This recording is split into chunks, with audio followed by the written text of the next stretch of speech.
wassalatu wassalamu ala ashrafil anbiya wal mursalin Nabiyyina Muhammadin wa ala alihi wa ashabihi ajma'in.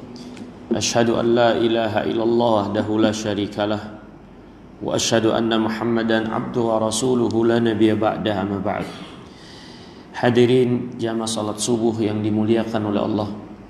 Alhamdulillah, dengan memuji Allah kita bersyukur atas segala limpahan rahmat dan karunia-Nya. Allah mudahkan kita di kesempatan pagi hari yang mulia ini untuk melaksanakan apa yang Allah wajibkan kepada kita sekalian. Semoga Allah menerima amal ibadah kita sekalian, dan semoga Allah Subhanahu wa taala memberkahi kita pada apa yang menjadi aktivitas kita, dan semoga Allah Subhanahu wa taala mengampuni dosa-dosa kita dan memasukkan kita ke dalam surganya. Hadirin yang dimuliakan oleh Allah, mari kita lanjutkan pelajaran kita mempelajari fikih al-ad'iyah wal adhkar.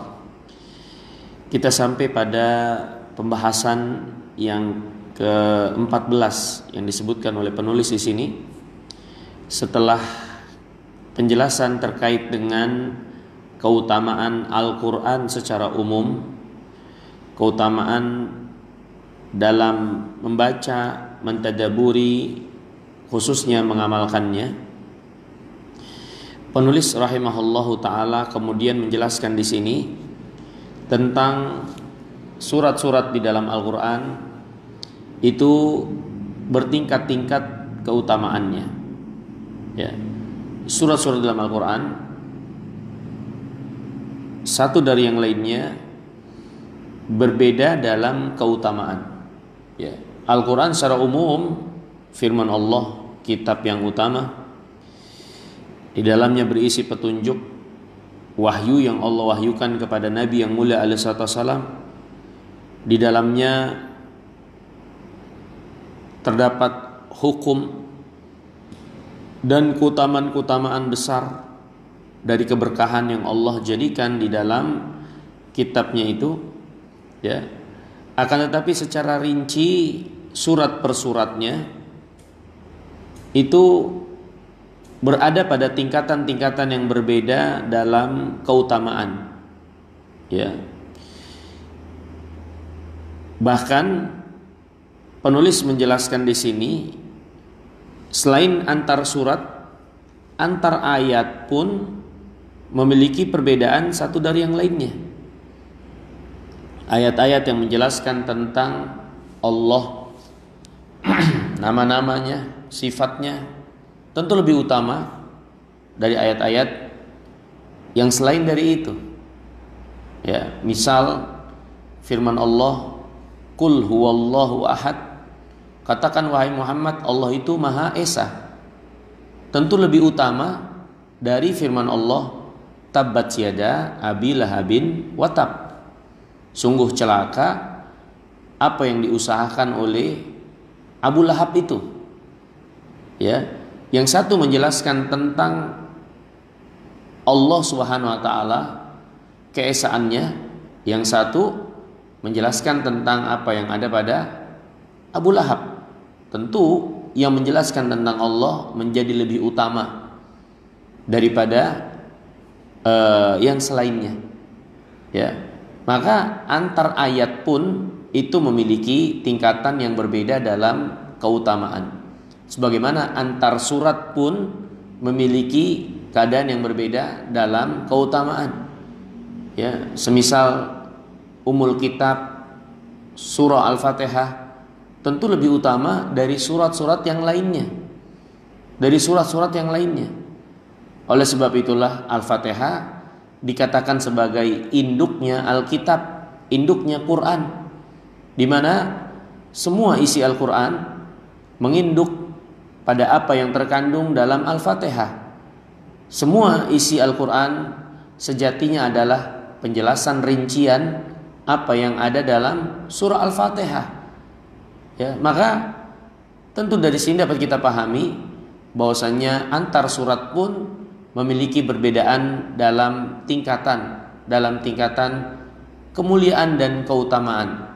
Walaupun Al-Quran secara umum itu adalah firman Allah Subhanahu wa taala yang memiliki keutamaan besar, ya, yang penuh dengan keberkahan, ya, bagi orang-orang yang membaca, mentadaburi dan juga mengamalkannya. Tapi rincian-rincian dari surat dan ayat itu ternyata memiliki tingkatan-tingkatan yang berbeda satu dari yang lainnya. Mari kita perhatikan apa yang dijelaskan oleh penulis di sini rahimahullahu taala tentang hal tersebut, yang selanjutnya beliau ikutkan atau sertakan dalam penjelasan kali ini tentang keutamaan dari surah Al-Fatihah. Ya, beliau jelaskan secara khusus keutamaan dari surah Al-Fatihah sebagai Ummul Quran atau induknya Al-Quran. Beliau rahimahullah menjelaskan di sini tentang Al-Quran, ya, bahwasanya telah lewat penjelasan yang lalu tentang keutamaan Al-Quran, surat-surat, ayat-ayat dan juga huruf-hurufnya. Telah lewat penjelasan tentang kemuliaannya, kebaikannya, keberkahannya, ya, yang lebih utama dan sangat jauh keutamaannya dari seluruh perkataan, ya. Karena Al-Quran itu adalah firman Allah, wahyu yang Allah wahyukan, yang Allah turunkan kepada Nabi yang mulia alaihi salatu wassalam, ya. Maka penulis selanjutnya mengatakan berdasarkan apa yang telah dijelaskan di kesempatan yang lalu, maka di sini beliau ingin mengisyaratkan atau penjelasan apa yang telah datang keterangan dari dalil nas-nas yang menunjukkan antar surah di dalam Al-Quran ternyata memiliki perbedaan tingkatan dalam keutamaan. Beliau mengatakan, fa inna dzikrallah bitilawatihi wa tadabburihi yatarattab alaihi minal ajri wath thawab ma la yatarattab ala ghairiha li'idhami madlulatiha wa quwwati muta'alliqiha fa innal Qur'anal Karim wa in kana kulluhu kalamullah illa anal kalam naw'an, ya. Beliau mengatakan sesungguhnya mengingat Allah Subhanahu wa taala dengan membaca ayat-ayatnya, mentadaburinya, di dalamnya terdapat pahala yang sangat besar yang tidak terdapat pada yang lainnya. Di dalam mengingat Allah Subhanahu wa taala, ya, terdapat kekuatan besar yang mengikatkan seorang hamba kepada Allah Subhanahu wa taala tentunya, dan apa yang menjadi kandungan dari kebesaran dan keagungan Allah Subhanahu wa taala di dalam mengingatnya itu, ya. Dan Al-Qur'anul Karim, ya, itu adalah firman Allah Subhanahu wa taala. Maka seorang membacanya berarti dia mengingat Allah Subhanahu wa taala. Dan Al-Qur'anul Karim adalah firman Allah. Dan perlu kita ketahui bahwasanya al-kalam naw'an, yang namanya perkataan itu terbagi menjadi dua. Yang pertama, perkataan yang sifatnya insya, yang kedua perkataan yang sifatnya ikhbar atau pengkhabaran. Yang dimaksud dengan insya adalah hukum-hukum seperti perintah, larangan, ya. Yang dimaksud dengan khabar adalah kabar, penjelasan, diantaranya adalah penjelasan tentang Khalik, tentang Allah, ya, atau penjelasan tentang makhluk. Jadi yang namanya perkataan terbagi menjadi dua sifatnya. Imma dia adalah perintah, larangan, ya, suatu perintah dan larangan dari perkataan yang dikatakan, atau yang kedua, yang namanya perkataan itu bisa berupa khobar, kabar berita yang dikhabarkan, ya. Kemudian beliau menjelaskan, dan khabar wa ma min raibin fi anna nusus al-Qur'aniyah al-mustamilah ala tauhidillah wal khabar an asma'i. Dan tidak diragukan di antara isi Al-Qur'an berisi tentang khabar yang menjelaskan tentang keesaan Allah, kabar yang menjelaskan tentang nama-nama dan sifatnya, dan khabar yang menjelaskan tentang Allah inilah pastinya lebih baik dari isi firman Allah Subhanahu wa taala yang lainnya, ya. Jadi ayat-ayat yang menjelaskan tentang Allah lebih baik, lebih utama dari ayat-ayat yang lainnya yang tidak menjelaskan tentang Allah ya secara khusus ya pada apa yang disebutkan. Sebagai contoh tadi firman Allah Subhanahu wa taala, "Qul huwallahu ahad," tentu lebih utama daripada firman Allah, "Tabbat yada abi lahabin wa tab." Ini bukan untuk mengecilkan firman Allah yang lainnya, semuanya firman Allah, tapi ingin mendudukan keadaan ya bahwasanya firman Allah yang berisi penjelasan khabar tentang Allah, nama-nama dan sifatnya, tentu itu lebih baik dan lebih utama ya, lebih tinggi tingkatannya dari firman Allah yang sifatnya mengabarkan tentang makhluk ya. Kemudian kata penulis, wa hadza tafadul baina suwar wal ayat laisa bi'tibar nisbatihi ilal mutakallim. Tingkatan-tingkatan ini ya tidak terkait dengan yang berbicara atau yang memfirmankannya, yaitu Allah.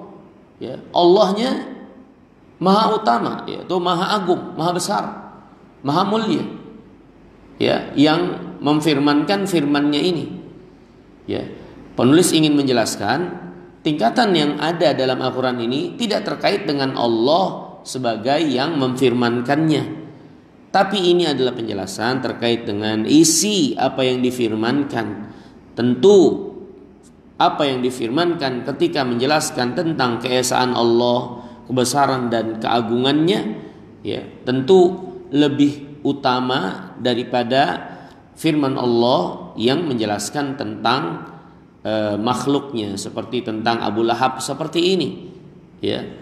Ini ingin dijelaskan oleh penulis dan diajarkan kepada kita sekalian, seperti itulah keadaannya, di mana antar surat juga memiliki tingkatan-tingkatan satu dengan yang lainnya, bahkan bukan hanya itu, antar ayat juga punya perbedaan tingkatan. Dan perbedaan tingkatan ini ditentukan tolak ukurnya pada isi atau dari isi apa yang menjadi kandungan setiap ayat tersebut. Ayat-ayat yang berisi tentang kebesaran, keagungan Allah tentu lebih utama, lebih tinggi tingkatannya dari ayat-ayat yang menjelaskan tentang makhluk. Makanya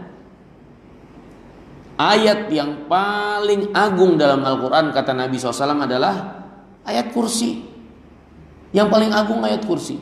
Surat yang paling utama Al-Fatihah. Tapi kalau ayat yang paling agung kata Nabi SAW adalah ayat kursi.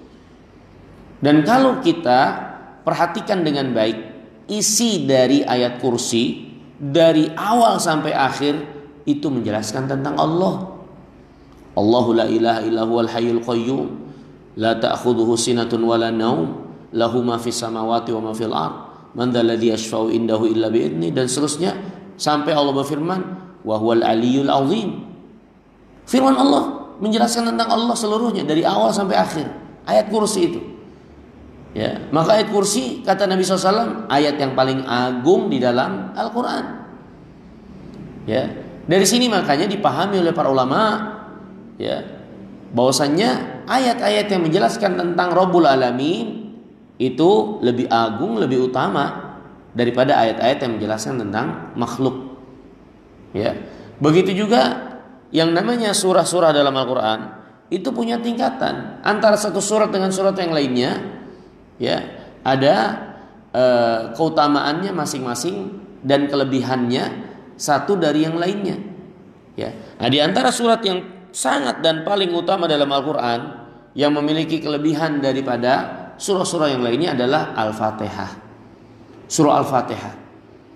Mari kita perhatikan apa yang dijelaskan oleh penulis tentang keutamaan ya dan kemuliaan dari surah Al-Fatihah. Beliau menjelaskan, faqad sahha 'anin Nabi SAW annahu faddala min as-suwar surat Al-Fatihah. Telah sahih penjelasan dari Rasulullah sallallahu alaihi wasallam bahwasannya surah Al-Fatihah itu lebih utama ya dari surah-surah yang lainnya. Dan beliau alaihi wasallam juga menjelaskan bagaimana surah Al-Fatihah adalah satu surah yang Allah khususkan untuk umat ini menjadi surah yang tidak ada atau yang belum pernah Allah turunkan keterangannya seperti itu dalam Taurat, dalam Injil dan kitab-kitab sebelumnya. Ya. Dalam kitab-kitab sebelumnya tidak ada satu surah yang seperti Al-Fatihah ini. Nanti akan kita sebutkan hadisnya dari Nabi yang mulia sallallahu alaihi wasallam, ya. Dan juga Nabi SAW menjelaskan bahwasanya surah Al-Fatihah sebagai induk Al-Quran, Ummul Quran. Dan kita tahu sesuatu yang dikatakan induk berarti sesuatu itu menjadi sumber, ya, dari yang lainnya, ya. Itulah yang dikatakan dari induk itu, ya. Makanya tidak berlebihan ketika para ulama mengatakan surah Al-Fatihah dikatakan induk Quran karena ayat-ayat dan surah-surah Quran yang lainnya sejatinya adalah penjabaran dari apa yang menjadi pokok-pokok isi besar dari Al-Quran yang Allah Subhanahu wa taala simpulkan, ringkaskan, rangkumkan dalam surah Al-Fatihah. Ya. Surah-surah yang lain dalam Al-Quran penjabaran apa yang ada pada Al-Fatihah. Ya. Karena dalam surah Al-Fatihah itu terdapat pokok-pokok dasar isi Al-Quran. Yang pertama, ya, surah Al-Fatihah itu menjelaskan tentang hak-hak Allah Subhanahu wa taala yang kita harus esakan Allah di dalamnya. Tentang ketuhanannya yang Maha Esa, tentang nama-nama dan sifatnya yang tinggi dan mulia. Kemudian juga tentang keberhakannya sebagai satu-satunya yang berhak untuk diibadahi. Ini isi Al-Quran, penjelasan tentang Allah, yaitu menjelaskan apa yang menjadi kebesaran, keagungan dan keberhakannya untuk ibadahi. Dan banyak isi Al-Quran yang lain, ya, penjelasannya menjelaskan tentang kebesaran, keagungan Allah. Dan Al-Fatihah sudah merangkum itu semua. Ya. Yang kedua, Al-Fatihah juga berisi tentang syariat seorang hamba untuk mengikuti apa yang Allah syariatkan, tunduk dan taat kepada perintahnya, menjauhi larangannya, ya. Dan Al-Fatihah menunjukkan akan hal itu, ya, dengan firman-Nya, iyyaka na'budu wa iyyaka nasta'in, kepada Engkaulah aku beribadah dan aku meminta pertolongan. Menunjukkan bagaimana seorang hamba ya harus taat kepada Allah, beribadah, mengerjakan perintahnya, menjauhi larangannya. Ya. Kemudian yang ketiga, Al-Quran, Al-Fatihah juga berisi balasan atau jalan manusia, ya. Apa yang mereka dapatkan atau keadaan manusia dalam menjalankan apa yang Allah Subhanahu wa taala turunkan dari kebenaran itu. Ada di antara mereka yang tersesat, ada di antara mereka yang dimurkai, ada di antara mereka yang menempuh jalan yang lurus. Ya. Yang tersesat adalah mereka yang berjalan tanpa ilmu dalam beragama, beribadah kepada Allah. Yang dimurkai adalah orang yang berilmu tapi nggak beramal, tahu kebenaran tapi nggak mau mengamalkannya. Ya, yang terpuji yang di jalan yang lurus adalah orang-orang yang Allah berikan nikmat, yang menggabungkan antara ilmu dan amal. Ihdinas siratal mustaqim, siratal ladzina an'amta 'alaihim ghairil maghdubi 'alaihim waladhdallin. Tunjukkan kami jalan yang lurus, bukan jalannya orang-orang yang sesat atau orang yang dimurkai, tapi jalan yang Engkau berikan nikmat. Ya. Maka ini manusia akhirnya terbagi menjadi tiga terkait kebenaran yang datang pada mereka, dan Al-Quran berisi tentang keadaan tiga kelompok manusia ini dan apa yang menjadi balasan mereka terkait keadaan mereka mensikapi kebenaran. Ya. Dijelaskan tentang kisah-kisah para nabi dan rasul apa yang didapatkan oleh orang-orang yang beriman dan para penentangnya. Ya, ini Al-Quran berisi 3 pokok ini. Kalau berbicara tentang kenabian, ya misalnya tentang kenabian para nabi dan rasul, Al-Fatihah menunjukkan itu. Di antaranya pada firman Allah, Malik Yaumiddin. Allah adalah Malik, Raja dari hari pembalasan. Ya. Dan kata para ulama, firman Allah ini menunjukkan dan menetapkan kenabian.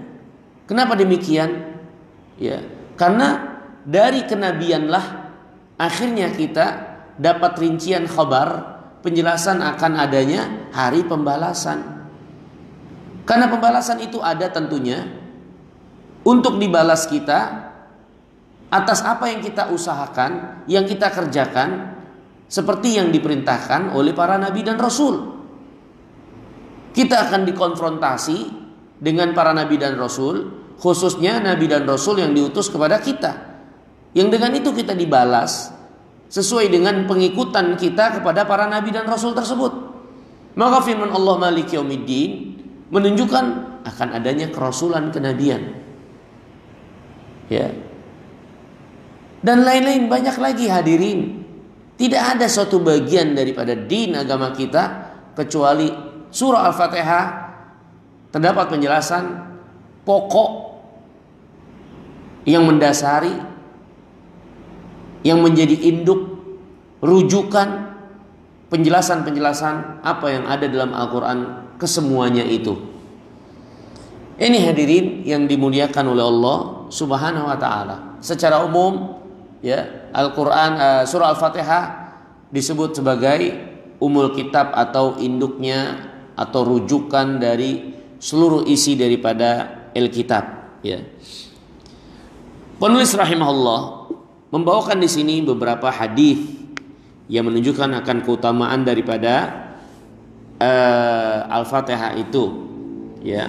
Di antaranya hadis yang diriwayatkan oleh Imam Ahmad, Al-Imam Tirmidzi, Al-Imam Ibnu Khuzaimah dan yang lainnya dari Abu Hurairah radhiyallahu taala an. Abu Hurairah menjelaskan, anna Rasulullah SAW kharaja ala Ubay ibn Ka'ab. Faqala Rasulullah SAW ya Ubay wa huwa yusalli faltafata Ubay falam yujibhu. Rasulullah pernah keluar dan mendapatkan Ubay, dan Ubay ketika itu sedang sholat. Ya. Kemudian Nabi memanggil dia, ya Ubay, dan dia sedang sholat. Ya. Ubay pun nampak melirik kepada Nabi yang memanggil dia, tapi Ubay tidak menjawab panggilan Rasulullah SAW. Dia terusin sholat. Ya. Dia terusin sholat.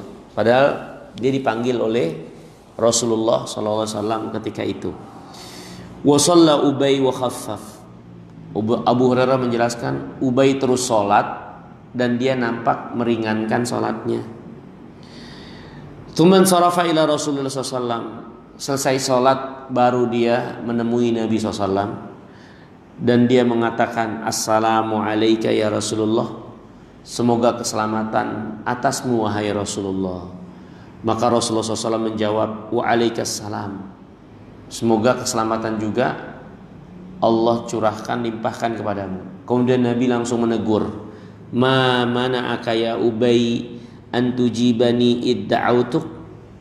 Apa yang menghalangimu wahai Ubay untuk menjawab panggilanku ketika aku panggil tadi? Nabi juga tahu dia lagi sholat.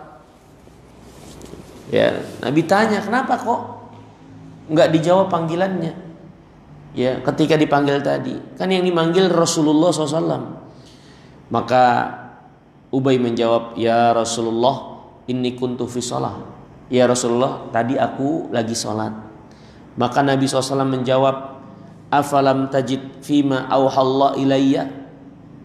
Memangnya engkau nggak tahu di antara yang Allah wahyukan kepadaku di dalam Al-Quran, Allah berfirman, istajibu lillah walir rasul idza da'akum lima yuhyikum. Penuhi panggilan Allah dan Rasulnya yang menyeru kalian untuk sesuatu yang mendatangkan kehidupan buat kalian. Ya. Dalam surah Al-Anfal ayat 24. Maka Ubay mengatakan, bala wala a'ud insyaallah. Baik ya Rasulullah, saya tidak akan ulangi lagi. Kalau engkau panggil, walaupun aku sholat, aku akan penuhi panggilanmu. Karena seperti itulah yang seharusnya. Ya, karena Allah SWT telah perintahkan kaum muslimin untuk memenuhi panggilan seruan Allah SWT dan Rasulnya. Ya, dan panggilan Allah dan Rasulnya, seruan Allah dan Rasulnya pasti itu akan mendatangkan kehidupan, mendatangkan kebaikan. Ya. Kemudian kata Nabi yang mulia alaihi wasallam, atuhib an u'allimaka suratan lam yunzal atau lam yunazzal fit Taurah wala fil Injil wala fil Zabur wala fil Quran mithluha. Muka engkau aku ajarkan satu surah yang belum pernah diturunkan atau tidak ada di dalam Taurat, dalam Injil, dalam Zabur, dan tidak ada surah seperti surah ini di dalam Al-Quran. Ini satu surah yang sangat istimewa. Surah-surah yang lainnya dalam Al-Quran tidak seperti ini. Bahkan tidak ada surah seperti ini di dalam Taurat, Injil, Zabur, nggak ada. Maukah engkau aku ajarkan tentang surah ini? Maka Ubay tentunya sangat bersedia menyambut seruan ajakan Nabi SAW ini. Ubay mengatakan, na'am ya Rasulullah. Iya ya Rasulullah, saya mau. Faqala Rasulullah SAW. Kemudian Nabi SAW bersabda lagi, kaifa taqra'u fis shalah? Apa yang kau baca dalam salatmu itu ketika engkau berdiri? Ya. Maka Ubay menjawab, maka kata Abu Hurairah, faqara'a ummul Quran. Ubay pun menjawab bahwasanya dia membaca ummul Quran, yaitu surah Al-Fatihah. Ya. Faqala Rasulullah SAW. Nabi SAW bersabda, walladzi nafsi biyadihi. Demi Allah yang jiwaku berada di tangannya, ma unzilat fit Taurah wala fil Injil wala fil Zabur wala fil Furqan mithluha wa innaha sab'un minal mathani wal Qur'anul azim alladhi u'tituhu. Demi Allah, surah seperti Al-Fatihah itu belum pernah turun di dalam Taurat, pada Injil, pada Zabur, juga tidak ada di dalam Al-Quran surah-surah yang lain seperti surah Al-Fatihah. Dan sungguh surah Al-Fatihah itu adalah 7 ayat yang diulang-ulang untuk dibaca. Ya. Ini diantara mukjizat surah Al-Fatihah. Dia adalah 7 ayat yang dibaca berulang-ulang, dan gak ada diantara kita yang berada dalam keadaan kebosanan untuk membaca Al-Fatihah. Walaupun dia diulang-ulang, sehari minimal 17 kali. Ya. Tapi Masya Allah, tidak ada sedikit pun kejemuan dan kebosanan untuk membaca surah Al-Fatihah ini di dalam sholat-sholat kita. Makanya dia dikatakan sab'ul mathani, 7 ayat yang terus diulang-ulang. Ya. Kemudian kata Nabi, wal Qur'anul azim alladzi u'tituhu. Ya. Dan dia adalah Al-Qur'an yang agung yang Allah wahyukan atau berikan, anugerahkan kepadaku. Hadis ini diriwayatkan oleh Imam Ahmad dan yang lainnya. Maka hadirin yang dimuliakan Allah, yang jadi pelajaran buat kita sekalian dalam hadis ini atau dari hadis ini, ya, Abu Hurairah mengatakan Ubay bin Ka'ab, ya, ketika itu membaca Ummul Quran. Berarti para sahabat mengenal, ya, dan menamai Al-Fatihah sebagai Ummul Quran, induknya Quran. Ini dalil bahwasanya Al-Fatihah induk Quran. Ya. Kemudian dalam riwayat yang lain, hadis yang diriwayatkan oleh Imam Al-Bukhari dari Abi Sa'id Ibn Mu'alla dalam hadis sama ya, kisah tentang Ubay, di dalamnya terdapat penegasan bahwasannya Al-Fatihah ini a'dhamu suratin fil Quran, adalah surah yang paling agung di dalam Al-Quran. Dalam hadis riwayat Al-Imam Bukhari juga dari Abu Hurairah, Rasulullah SAW bersabda, Ummul Quran hiya sab'u al-mathani wal Quranul azim. Induknya Quran adalah 7 ayat yang dibaca berulang-ulang, dan Al-Quran yang agung itu, ya, itu 7 ayat. Apa 7 ayat yang dibaca berulang-ulang kalau bukan Al-Fatihah? Ya, Al-Fatihah adalah surah yang ayat-ayatnya dibaca berulang-ulang di dalam sholat. Dan Nabi mengatakan dia adalah seagung-agung surat. Dia adalah induk Al-Quran. Ya. Kemudian penulis rahimahullah menjelaskan, ya, di antara keutamaan dari surah ini, surah Al-Fatihah, dia adalah surah di mana menjadi rukun dari rukun salat. Ya. Menjadi rukun dari rukun salat. Siapa yang salatnya tidak membaca Al-Fatihah, maka salatnya itu tidak sempurna, sebagaimana kata Nabi SAW, man shalla salatan lam yaqra fiha bi ummil Qur'an fahiya khidaj. Siapa yang salat dan tidak membaca induknya Quran, maka salatnya itu khidaj. 3 kali Nabi mengatakan demikian. Yang dimaksud dengan khidaj adalah ghairu tamam, tidak sempurna, ya. Kemudian hadirin yang dirahmati dan dimuliakan oleh Allah Subhanahu wa taala, Nabi yang mulia alaihi wasallam pernah menjelaskan, ketika seorang hamba salat membaca Al-Fatihah, maka Allah Subhanahu wa taala langsung menjawab apa yang dibaca hambanya itu.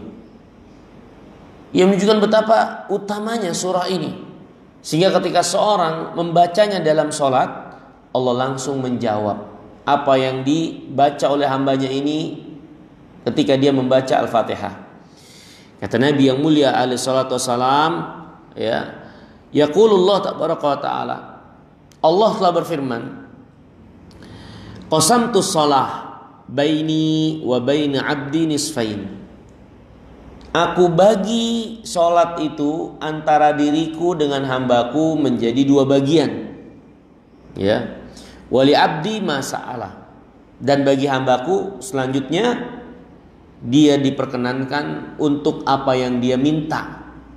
Ya. Wa idza qala al-'abdu, kalau seorang hamba mengucapkan alhamdulillahi rabbil alamin, segala puji hanya milik Allah Rabbul Alamin. Qala Allah tabaraka wa ta'ala, Allah menjawab hamadani atau hamidani, atau membaca Ar-Rahmanir Rahim, ya, yang maha pengasih lagi maha penyayang, maka Allah menjawab athna alayya abdi, hambaku menyanjungku. Kalau si hamba membaca Maliki yaumiddin, maka Allah menjawab majjadani abdi, hambaku memuliakanku. Ya.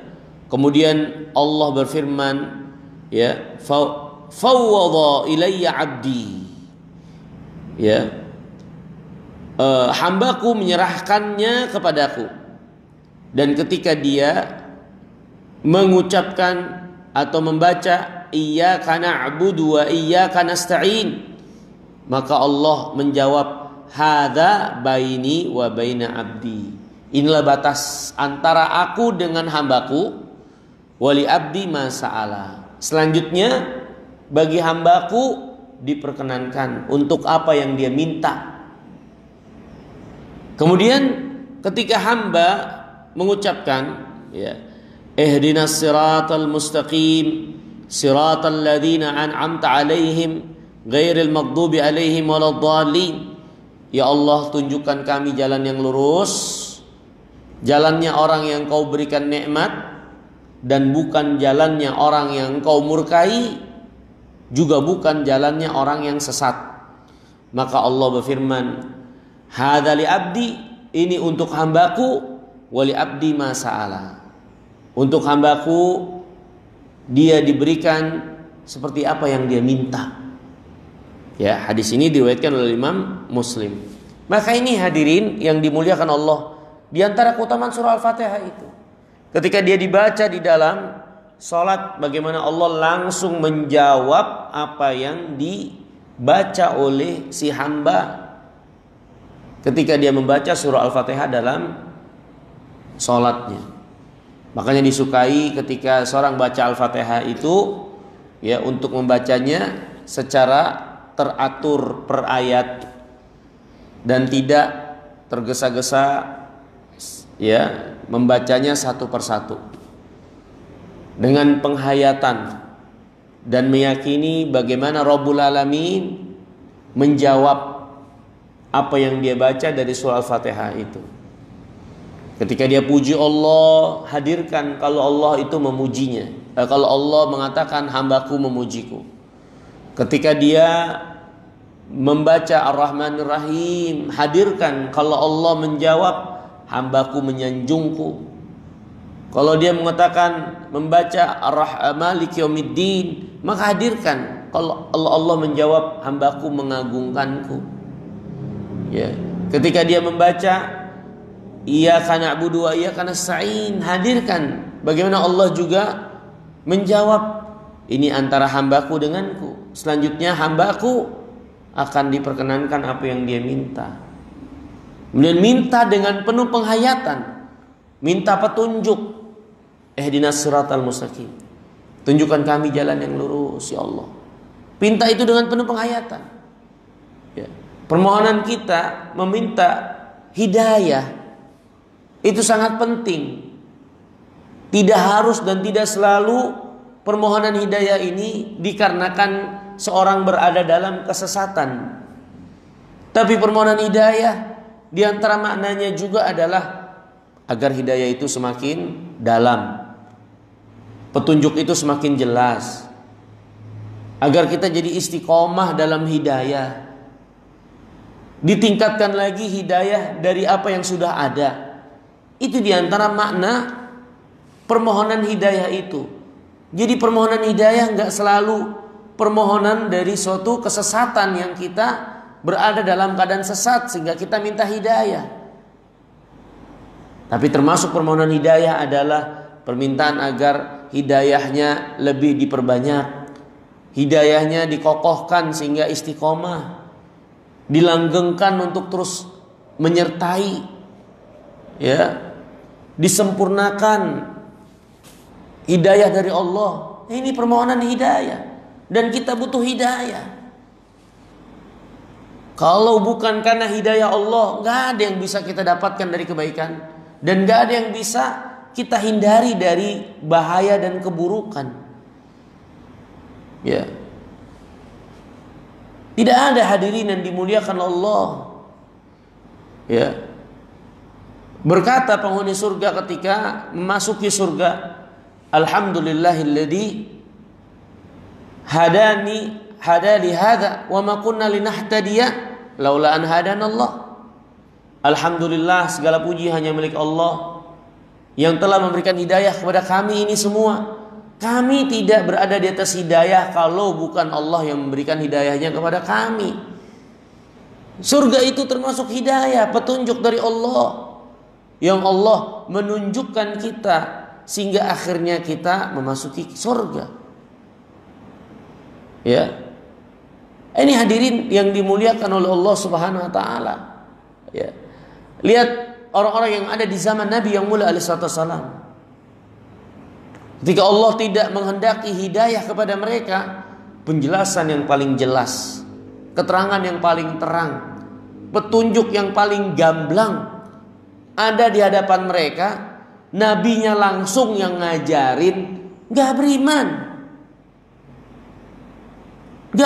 dan gak mengikuti.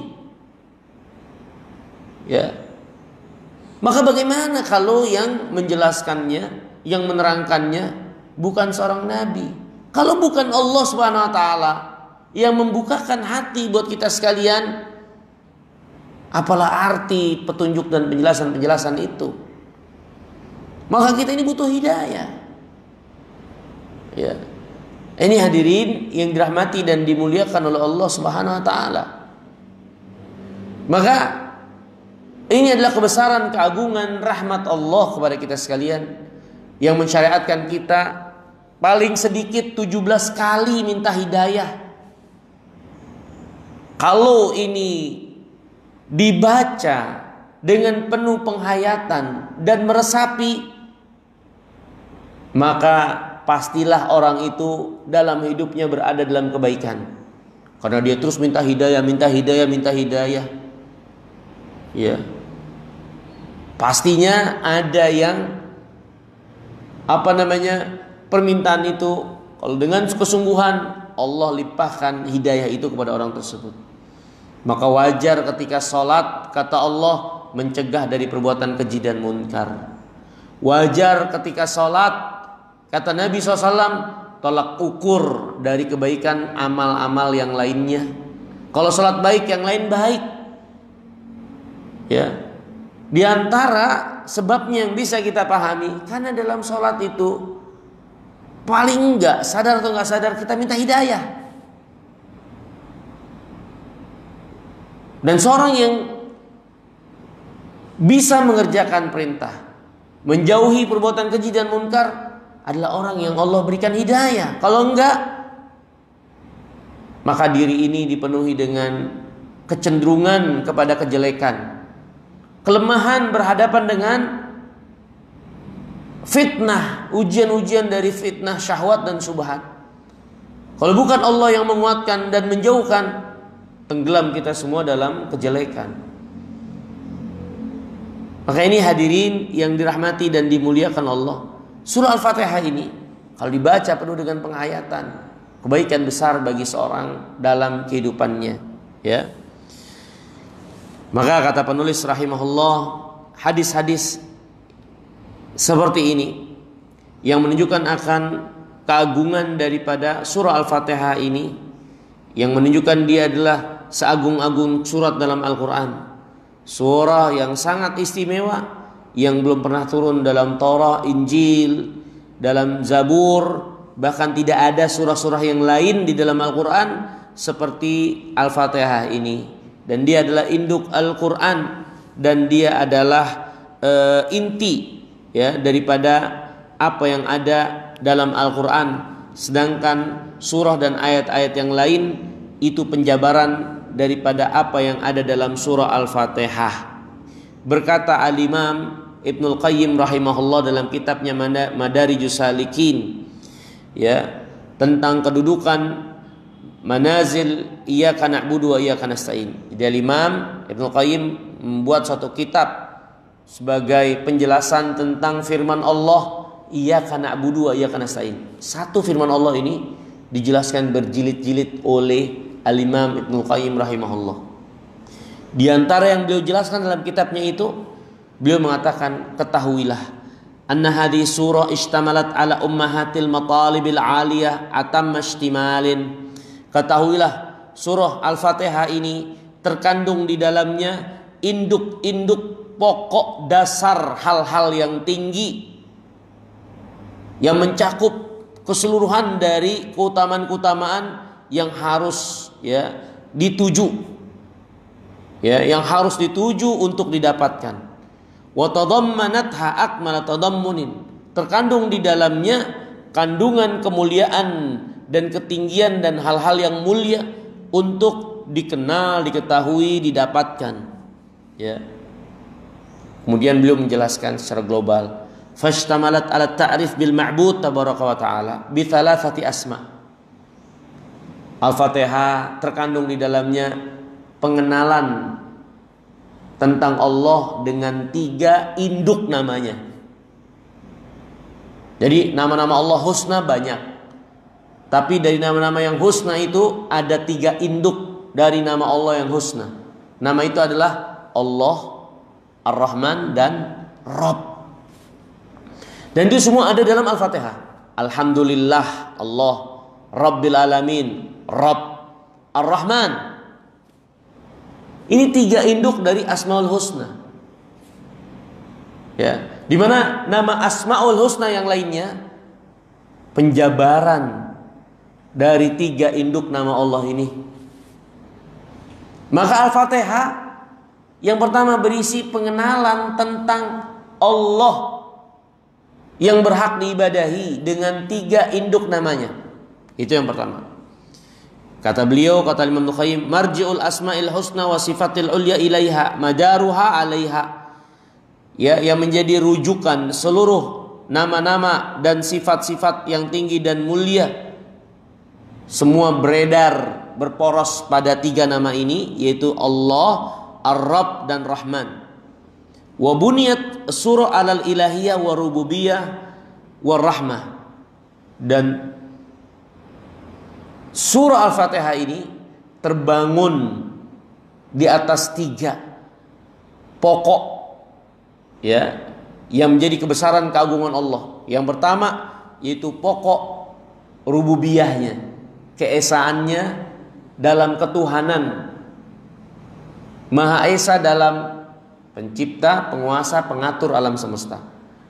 Kemudian yang kedua, surah ini juga terbangun di atas pokok yang kedua, yaitu keberhakan Allah untuk diibadahi sebagai Tuhan yang Maha Esa, satu-satunya yang berhak diibadahi, ya. Kemudian yang ketiga, surah ini juga terbangun, ya, atas rahmat Allah Subhanahu wa taala. Bahwasanya segala sesuatu itu, ya, adalah terbangun di atas rahmat Allah. Allah dalam mencipta, menguasai, mengatur alam semesta yang menjadi sifat ketuhanannya. Allah Subhanahu wa taala melakukan itu semua dengan rahmat dan kasih sayangnya. Ya. Maka 3 pokok dari apa yang terkandung dari 3 nama Allah ini, ya, maka terbangun di atasnya surah Al-Fatihah, ya. Kemudian yang kedua, kata Imam Nuqayyim atau kata penulis ini, Imam Nuqayyim mengatakan wa tadammanat itsbatal ma'ad. Ya. Surah Al-Qur'an, surah Al-Fatihah menjelaskan tentang hari kiamat. Dan hari kiamat pokok dasar din, tempat pembalasan. Ya. Dan itu ada pada firman Allah, Maliki Yaumiddin. Allah Raja hari pembalasan. Berarti ada yang namanya pembalasan. Ada yang namanya hari berpulang, kita dikembalikan untuk mempertanggungjawabkan ini semua. Di mana di hari tersebut secara khusus dijelaskan dengan gamblang Allah Maha Esa dalam penguasaannya, yang memutuskan, yang menetapkan segala sesuatunya. Makanya dikatakan Malik Yaumiddin, dia raja hari pembalasan. Ya, kata para ulama, bukankah Allah Malikud Dunya Waddin? Bukankah Allah raja dunia dan kiamat? Tapi kenapa dalam surah Al-Fatihah, apa hikmahnya hanya disebutkan Malik Yaumiddin? Para ulama mengatakan benar, Allah raja alam semesta semuanya, dunia akhirat.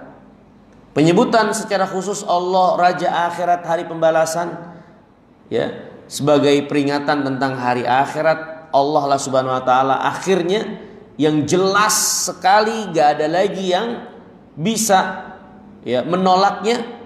Allah yang menentukan segala sesuatu, ya, dan dipersaksikan serta tidak ada lagi yang meragukannya.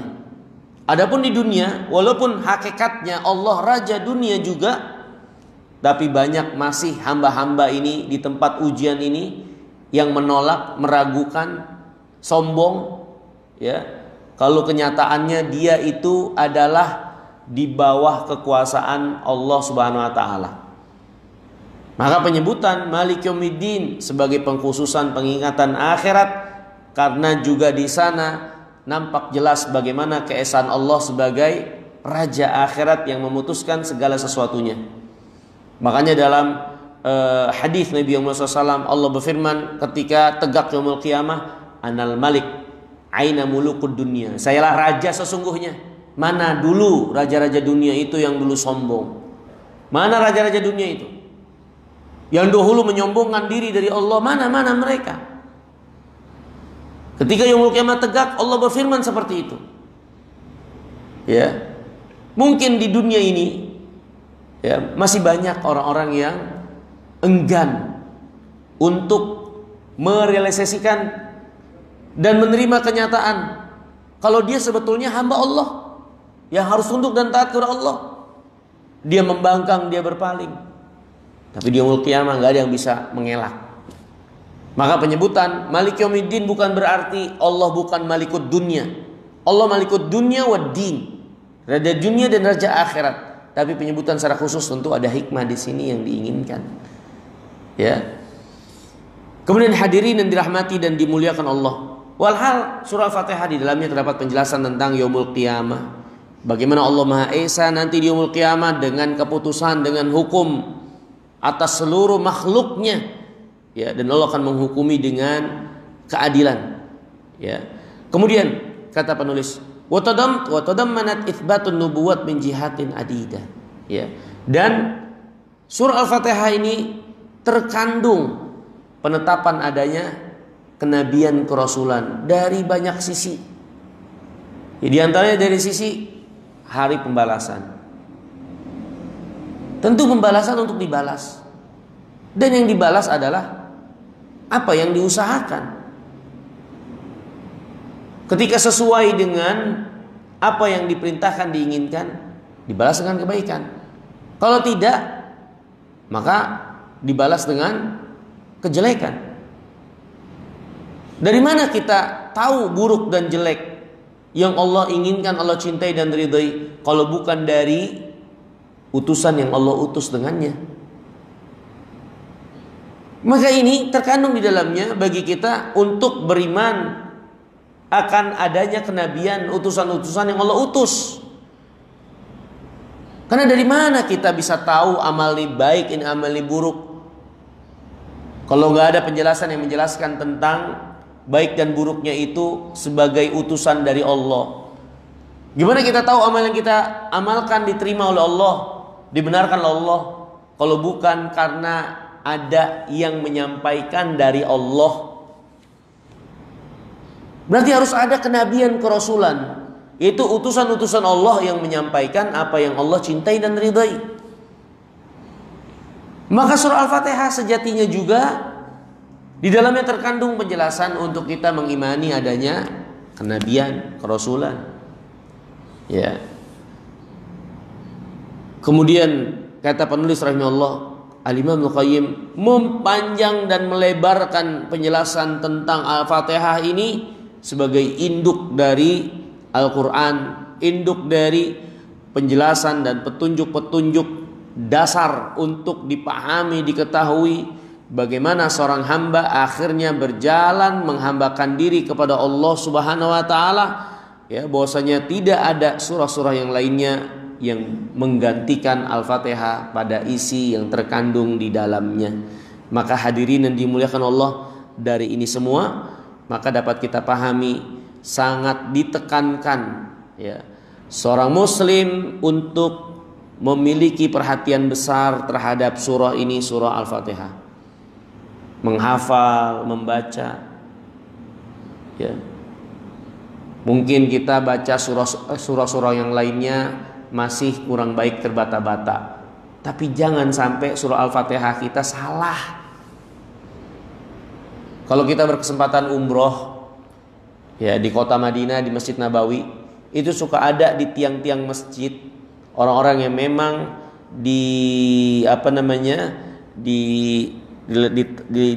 tugaskan di sana untuk ngajarin orang-orang baca Al-Quran. Dan diantara yang diajarin yang utama adalah Al-Fatihahnya. Coba baca Al-Fatihah, karena itu harus dibaca di setiap sholat. Nah, kalau kita berkesempatan duduk, datengin, tes Al-Fatihah kita udah bener belum bacanya. Ya, tes Al-Fatihah kita udah bener belum bacanya, kepada ahlinya tentunya. Ini kan penting. Surah-surah yang lainnya keliru dan salah tidak mempengaruhi keabsahan sholat. Al-Fatihah salah, sholatnya bisa nggak sah karena dia rukun sholat. Padahal ini rukun sholat. Ya. Maka hadirin yang dimuliakan Allah, kalau kita sudah tahu hal ini tentang kemuliaan keutamaan Al-Fatihah, terus baca Al-Fatihahnya masih malas-malasan untuk kita perhatikan benernya, wah ini sangat disayangkan sekali. Belajar lagi dengan baik. Al-Fatihah untuk dibaca dengan benar. Ya, mana yang panjang dan berapa panjangnya, berapa harokat, mana yang nggak boleh dipanjangkan. Jangan sampai keliru membacanya. Keliru bisa sampai mempengaruhi artinya. Artinya bisa salah, maknanya bisa salah. Ya. Maka wajib atas kita sekalian untuk punya perhatian terhadap surah Al-Fatihah ini. Dalam menghafalnya, dalam membacanya dengan benar. Dia terkait dengan sholat yang terus menerus kita laksanakan. Ya, setidaknya minimalnya 17 kali dalam sholat.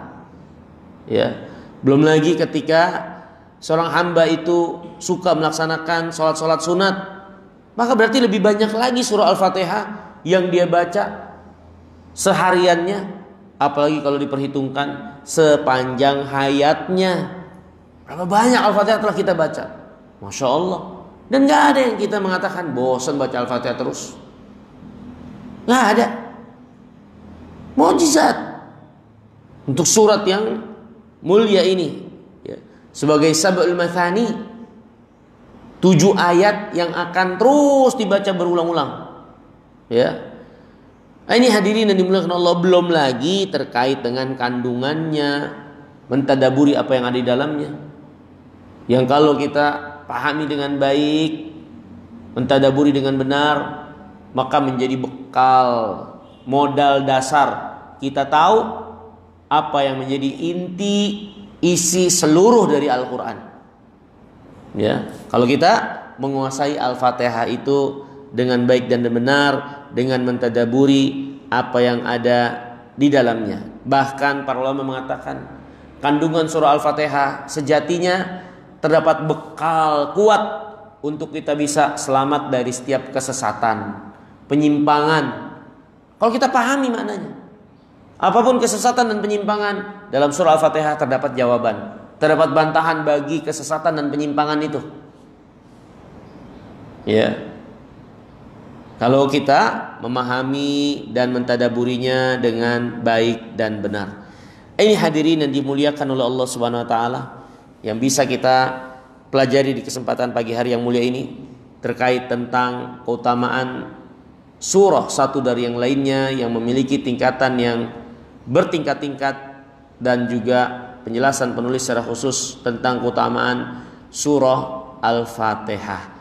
Insya Allah di kesempatan yang lain, ya, beliau di dalam kitabnya ini kita akan menjelaskan tentang keutamaan dari ayat kursi, surah Al-Ikhlas, dan surah-surah yang lainnya yang datang keterangannya dari Allah dan Rasulnya tentang keutamaan tersebut. Insya Allah dari apa yang Allah mudahkan buat kita sekalian tentunya. Kalau ada yang ingin ditanyakan mungkin sebelum kita tutup, dipersilahkan. Min soal. Katanya disampaikan salah satu keutamaan surat Al-Fatihah adalah tidak diturunkan di kitab-kitab sebelumnya. Apa maksudnya gitu? Ya, nggak ada. Di kitab-kitab sebelumnya nggak ada surah seperti Al-Fatihah. Mungkin mereka menjelaskan juga tentang hal-hal yang ada kesamaan dengan Al-Quran, ya, seperti penjelasan tentang suatu syariat atau kisah para nabi, ada yang sama, ya, tapi tidak seperti Al-Fatihah dari sisi apa yang menjadi rangkuman pokok, ya, yang terkandung di dalamnya. Itu nggak ada. Bahkan jangankan surah-surah kitab-kitab sebelumnya, isi kitab sebelumnya, Surah-surah dalam Al-Quran yang lain gak ada yang seperti Al-Fatihah. Maksudnya dalam apa yang menjadi penjelasan, isi dan kandungan yang terkandung di dalamnya. Yang lainnya mungkin menjelaskan ada tentang kenabian, menjelaskan tentang kerasulan, menjelaskan tentang keimanan-keimanan. Tapi penjelasan yang sifatnya menyeluruh tidak seperti apa yang ada pada Al-Fatihah. Penjelasan yang sifatnya menjadi rujukan induk, nggak ada yang seperti Al-Quran. Ya, parsial ya mungkin, ya, tapi secara rangkuman besar tidak ada yang seperti Al-Fatihah. Rincian iya, tapi rangkuman besarnya seperti Al-Fatihah nggak ada. Ya, begitu juga kitab-kitab sebelumnya. Ya, mereka menjelaskan kitab-kitab sebelumnya ada rincian-rincian tentang ketuhanan itu, kenabian, ya. Tapi dari sisi rangkuman besar, merangkum kebaikan dan kebenaran itu pada satu surah nggak ada, ya, nggak ada yang seperti Al-Fatihah, seperti itu. Wallahu taala alam bisawab. Ada lagi mungkin?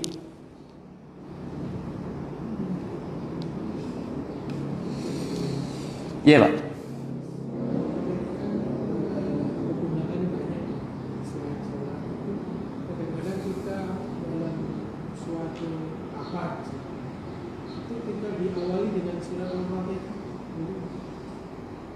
Kenapa, Pak?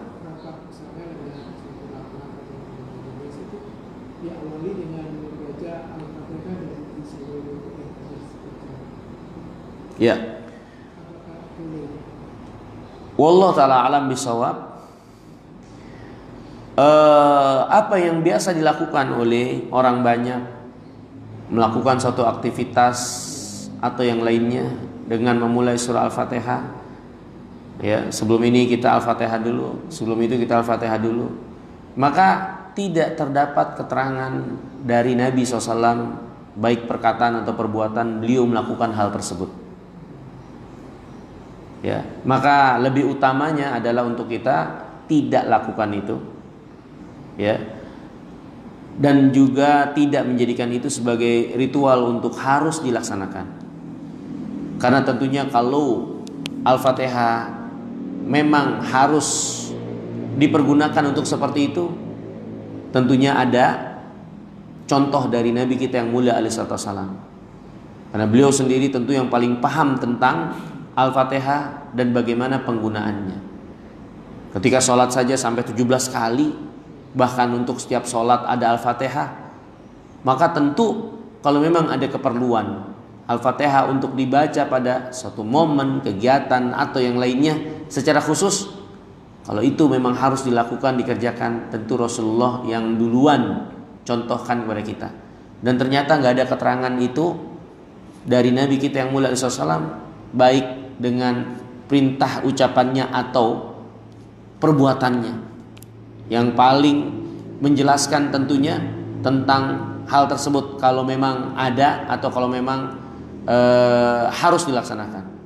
Ya, maka kalau memang Nabi ternyata nggak mengerjakannya, ya sudah, berarti kita nggak boleh mengkhususkan seperti itu, ya, atau menjadikan satu ritual harus seperti itu, ya, karena Nabi SAW pastinya yang paling tahu dan paling benar tentang bagaimana praktek penggunaan Al-Fatihah tersebut. Wallahu ta'ala alam. Mungkin itu, Pak. Sebagian masyarakat Indonesia suka mengirimkan doa kepada mayit dengan menggunakan Al-Fatihah itu terjadi. Maksud mereka membaca Al-Fatihah itu untuk apa? Karena isi Al-Fatihah permohonan hidayah buat dia. Ihdinas siratal mustaqim. Ya Allah, tunjukkan kami jalan yang lurus. Ada beberapa kemungkinan dia itu membaca surah tersebut menghadiahkan pahalanya. Kan seperti itu. Ya. Buat yang dia tujulah. Nah, terkait menghadiahkan pahala dengan membaca Al-Quran, berselisih para ulama tentang masalah ini. Ya, para ulama dari madhab Hanabilah, Imam Ahmad ya, sebagian mereka membenarkan. Artinya seorang itu bisa menghadiahkan pahala dari amal soleh dia untuk orang lain dari pahala membaca Quran. Tapi ulama dari mazhab Syafi'i, ya, seperti Al-Imam Ibnu Katsir, itu mengatakan gak bakal sampai penghadiahan pahala baca Quran itu kepada mayit atau yang lainnya. Ya. Kenapa demikian? Karena Allah berfirman, wa allaisa lil insani illa ma sa'a. Seorang tidak mendapatkan sesuatu kecuali hasil usahanya, bukan usaha orang lain. Sehingga amal soleh, ketaatan orang, ya buat dia. Seorang mendapatkan apa yang diusahakan, dia nggak mendapatkan apa yang diusahakan oleh orang lain. Ini diantara dalil Al-Imam Ibnu Katsir dari mazhab Syafi'i yang mengatakan nggak sampai bacaan Quran itu untuk mayit. Yang bilang sampai itu justru mazhab Ahmad. Ya, ini. Jadi dan secara praktek juga, ya, nggak ada keterangan khusus dari Nabi yang mulia alaihi wasallam kalau beliau mempraktekkan hal tersebut, ya, dengan para sahabatnya pada momen atau acara tertentu. Beliau nggak pernah mengatakan kepada sahabat, si fulan meninggal, ayo baca Al-Fatihah buat si fulan. Padahal Nabi pernah beberapa kali mengabarkan atau dikabarkan tentang wafatnya seseorang dari sahabatnya. Dalam kasus perang Mu'tah, ya kan, Nabi SAW berkhutbah mengabarkan kepada para sahabat. Dapat wahyu dia, sesungguhnya saudara kalian yang sedang mengalami peperangan, ya, yaitu pemimpin pertamanya itu kalau salah Abdullah bin Rawaha, atau sebelumnya bukan Abdullah bin Rawaha, Ja'far, ya, Ja'far bin Abi Thalib, dia wafat di medan perang. Kemudian digantikan Abdullah bin Rawaha, kemudian digantikan selanjutnya. Itu mengabarkan sahabat yang lagi meninggal. Kalau memang ada momen untuk bisa menyampaikan kebaikan buat mereka yang meninggal, itu tentu Nabi akan kerjakan. Ya. Untuk bisa saja Nabi mengatakan kalau memang itu suatu yang diinginkan dalam agama kita, ayo baca ini buat mereka. Mereka udah wafat, ayo baca ini buat mereka. Nabi juga pernah dikabarkan tukang sapu masjid meninggal dunia. Bisa saja Nabi mengatakan, ayo kita baca buat dia. Itu nggak pernah dikerjakan oleh beliau alaihi wasallam. Ya, tapi Nabi memerintahkan para sahabat, doakan mereka, mintakan ampun buat mereka. Iya, tapi untuk membacakan satu surah dan dikirimkan kepada mereka, itu nggak pernah ada keterangan hal itu dikerjakan oleh Nabi SAW. Ya, terutama pengkhususan Al-Fatihah untuk hal demikian. Ya, maka kalau itu dijadikan satu keyakinan dan ritual, saya kira itu jauh dari petunjuk Nabi yang mulia, salawatullah wa salamuhu alaihi. Ya, wallahu taala alam bisawab.